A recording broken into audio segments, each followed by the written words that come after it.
ভারতে অবস্থানরত বাংলাদেশের সাবেক প্রধানমন্ত্রী শেখ হাসিনা সম্প্রতি ইসরায়েলের সঙ্গে সরাসরি যোগাযোগের উদ্যোগ নিয়েছেন বলে একাধিক সূত্র জানিয়েছে। ভারতের সঙ্গে ইসরায়েলের দীর্ঘদিনের ঘনিষ্ঠ কূটনৈতিক সম্পর্ক থাকায় এই যোগাযোগ সম্ভব হয়েছে। হাসিনার ঘনিষ্ঠদের দাবি, ইসরায়েলি নীতি নির্ধারকদের তিনি বোঝানোর চেষ্টা করছেন যে বাংলাদেশে বর্তমান সরকার ক্ষমতায় আসার পর মৌলবাদ ও জঙ্গিবাদ নতুন করে মাথাচাড়া দিয়েছে। পাকিস্তানের সঙ্গে ঘনিষ্ঠতা এবং একাধিক মুসলিম দেশের সঙ্গে সাম্প্রতিক কূটনৈতিক বৈঠক সবকিছুই দক্ষিণ এশিয়ার স্থিতিশীলতার জন্য ঝুঁকিপূর্ণ বলে উপস্থাপন করা হচ্ছে। পাশাপাশি উল্লেখ করা হচ্ছে, বর্তমান সরকার প্রকাশ্যে ফিলিস্তিনের পক্ষে অবস্থান নিয়েছে, যা ইসরায়েলের স্বার্থবিরোধী। হাসিনা ইসরায়েলকে প্রতিশ্রুতি দিয়েছেন যে তিনি ক্ষমতায় ফিরতে পারলে দুই দেশের মধ্যে কূটনৈতিক ও বাণিজ্যিক সম্পর্ক নতুন করে গড়ে তুলবেন। আওয়ামী লীগ সরকারের আমলে ইসরায়েলি সরঞ্জাম কেনা এবং পাসপোর্ট থেকে এক্সেপ্ট ইসরায়েল শর্ত তুলে দেওয়ার মতো সিদ্ধান্তও তিনি ইসরায়েলি কর্মকর্তাদের সামনে তুলে ধরেছেন। তবে ইসরায়েলের পক্ষ থেকে জানানো হয়েছে, আওয়ামী লীগ সরকারের সঙ্গে অতীতে হওয়া চুক্তি অনুযায়ী কিছু অর্থ এখনও বকেয়া রয়েছে, যা পরবর্তীতে আলোচনার মাধ্যমে নিষ্পত্তি করা যেতে পারে। প্রযুক্তি অধিকার বিষয়ক আন্তর্জাতিক গবেষণা সংস্থা টেক গ্লোবাল ইনস্টিটিউটের সাম্প্রতিক অনুসন্ধানী প্রতিবেদনে উঠে এসেছে, 2015 থেকে 2025 সালের মধ্যে বাংলাদেশ নজরদারি ও স্পাইওয়ার প্রযুক্তিতে প্রায় 190 মিলিয়ন মার্কিন ডলার, বাংলাদেশি মুদ্রায় প্রায় 2311 কোটি টাকার সমপরিমাণ অর্থ ব্যয় করেছে। এর মধ্যে অন্তত 40 মিলিয়ন ডলার অর্থাৎ প্রায় 486 কোটি টাকা গেছে ইসরায়েলি প্রযুক্তির পেছনে। প্রতিবেদনে বলা হয়, 2018 এবং 2024 সালের জাতীয় নির্বাচনের আগে এই ধরনের প্রযুক্তি কেনাকাটা ব্যাপকভাবে বেড়ে যায়। এ থেকেই স্পষ্ট ধারণা পাওয়া যায়, বিরোধী দলীয় রাজনৈতিক কর্মী এবং সাধারণ নাগরিকদের উপর নজরদারি ও নিয়ন্ত্রণ বাড়ানোর জন্যই মূলত এসব প্রযুক্তি ব্যবহার করা হয়েছে। বিশেষ করে স্পাইওয়্যার ও ডেটা এক্সট্র্যাকশন প্রযুক্তি কেনায় ব্যয় ছিল বিপুল, যা নির্বাচনের আগে রাজনৈতিক সমাবেশ ও প্রার্থীদের কার্যকলাপ পর্যবেক্ষণে কাজে লাগানো হয়। বাংলাদেশ ও ইসরায়েলের আনুষ্ঠানিক কূটনৈতিক সম্পর্ক না থাকায় সরাসরি ক্রয় সম্ভব ছিল না। ফলে এসব প্রযুক্তি সাইপ্রাস, সিঙ্গাপুর ও হাঙ্গেরির মতো তৃতীয় দেশের মাধ্যমে এসেছে। সাইপ্রাস ভিত্তিক কোরালকো টেক নামের একটি প্রতিষ্ঠান, যা ইসরায়েলি মালিকানাধীন, সিঙ্গাপুরের অফিস থেকে বাংলাদেশের সামরিক গোয়েন্দা সংস্থা ডিজিএফআইকে প্রায় 1.6 মিলিয়ন ডলারের স্পাইওয়্যার বিক্রি করেছে।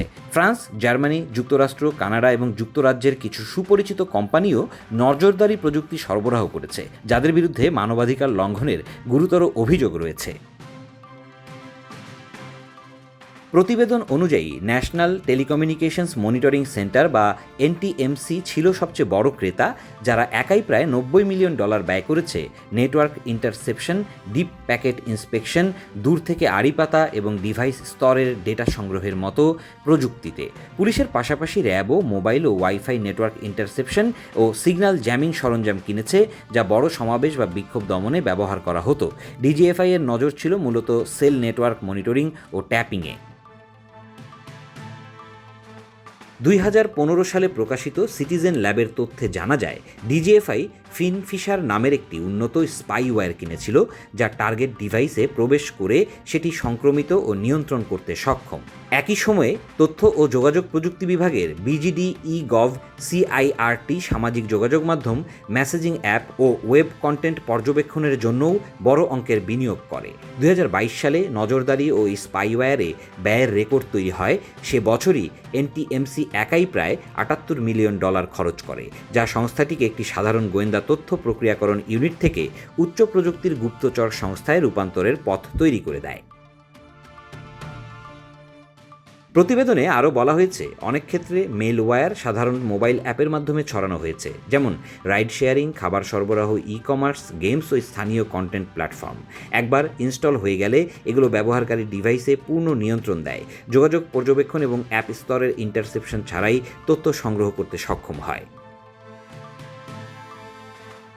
বাংলাদেশে নজরদারি কার্যক্রমকে আইনি কাঠামোর মধ্যে বৈধতা দিয়েছে অন্তত 22টি আইন ও নীতি, যার মধ্যে সবচেয়ে গুরুত্বপূর্ণ হল 2001 সালের বাংলাদেশ টেলিকমিউনিকেশন রেগুলেশন অ্যাক্ট। 2006 ও 2010 সালের সংশোধনের পর এই আইন সরকারি সংস্থাগুলোকে ভয়েস, ডেটা ও এনক্রিপ্টেড যোগাযোগ আটকানোর ক্ষমতা দিয়েছে। সেবা প্রদানকারীদেরও সরকারি অনুরোধে সহযোগিতা বাধ্যতামূলক করা হয়েছে, না করলে জরিমানা ও কারাদণ্ডের ঝুঁকি রয়েছে। আওয়ামী লীগ সরকার ক্ষমতাচ্যুত হওয়ার পরও নজরদারি প্রযুক্তি কেনা বা ব্যবহারের বিষয়টি সম্পূর্ণ বন্ধ হয়েছে কিনা তাই স্পষ্ট নয়।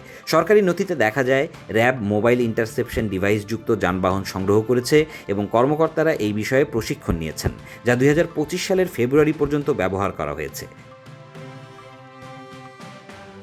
টেক গ্লোবাল ইনস্টিটিউট সতর্ক করেছে, আসন্ন জাতীয় নির্বাচনের আগে যদি এসব প্রযুক্তি নাগরিকদের বিরুদ্ধে অনৈতিকভাবে ব্যবহার করা হয়, তাহলে তা গণতন্ত্র ও মানবাধিকারের জন্য মারাত্মক হুমকি হয়ে দাঁড়াবে। প্রতিষ্ঠানটি নজরদারি আইন সংস্থার সংসদীয় তদারকি, ব্যক্তিগত তথ্য সুরক্ষা আইন প্রণয়ন এবং স্বচ্ছতা বৃদ্ধির আহ্বান জানিয়েছে, যাতে বাংলাদেশকে ডিজিটাল কর্তৃত্ববাদের মডেলে পরিণত হওয়া থেকে রক্ষা করা যায়।